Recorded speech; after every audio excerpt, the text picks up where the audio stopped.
qui est populaire. Le 29 août 2024, lors d'une tournée dans le sud algérien, vous déclariez que la Libye, le Niger et le Mali sont des nations fraternelles que vous soutiendriez et non desserviriez.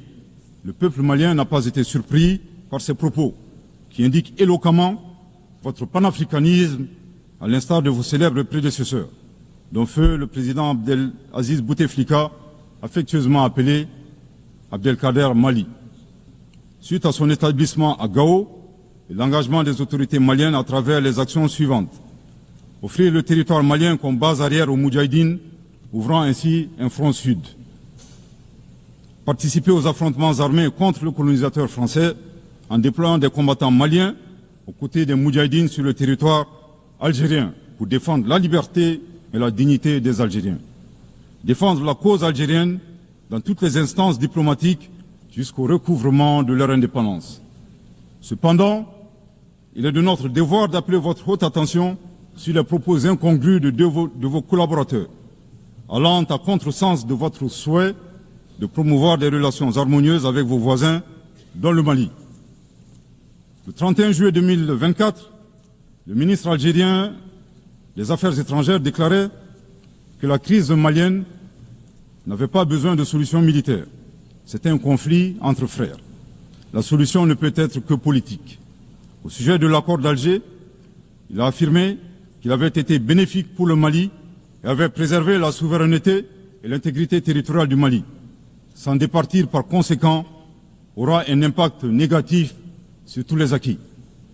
En outre, le 26 août 2024, votre représentant permanent auprès des Nations Unies a déclaré, je cite, « Ce matin, j'ai appris par les médias qu'un drone a effectué une frappe dans le nord du Mali, tuant une vingtaine de civils. Ceux qui appuient sur la manette de ce drone n'ont de compte à rendre à personne sur ces frappes. » Fin de citation. De l'analyse des propos du premier, nous constatons une grave ingérence dans les affaires intérieures du Mali. En effet, la nature de la solution déployée par les autorités maliennes ne concerne que les Maliens. Depuis la fin de l'accord d'Alger, le 25 janvier 2024, les Maliens n'expriment qu'un seul vœu le concernant, que son âme repose en paix.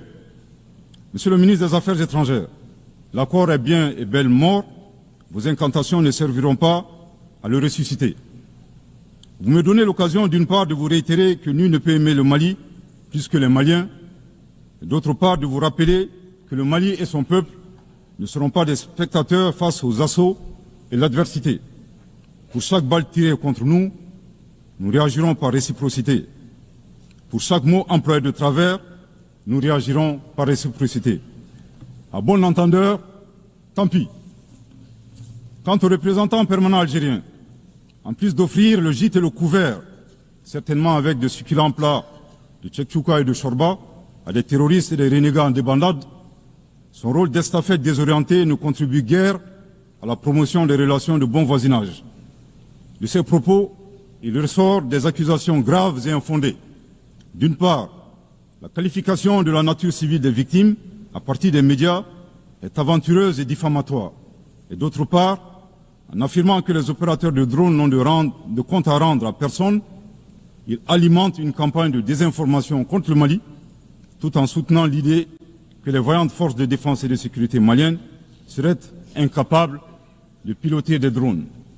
Il me plaît ici de rappeler que la montée en puissance des FAMA n'est pas une vue de l'esprit, mais une réalité tangible qui a permis de reprendre le contrôle de l'ensemble du territoire national. Concernant l'usage des drones, les opérateurs sont bien des Maliens qui agissent avec professionnalisme à l'instar du reste des forces de défense et de sécurité maliennes et traitent les cibles terroristes suivant des procédures conformes aux normes internationales. À titre de rappel, il y a quelques années, les acteurs de l'instrumentalisation des droits de l'homme, déterminés à ternir la performance antiterroriste de l'armée nationale algérienne, ont mis en exergue la question subversive du qui tue qui. Aujourd'hui, nous sommes troublés que le représentant permanent algérien ait rejoint la tendance manipulatrice des droits de l'homme pour s'attaquer à l'armée malienne.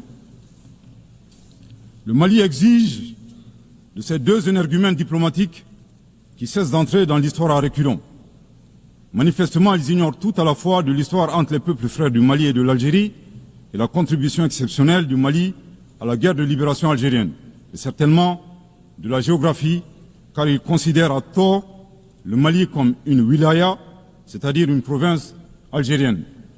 Je répète, le Mali exige de ces deux énergumènes diplomatiques qui cessent d'entrer dans l'histoire à reculons.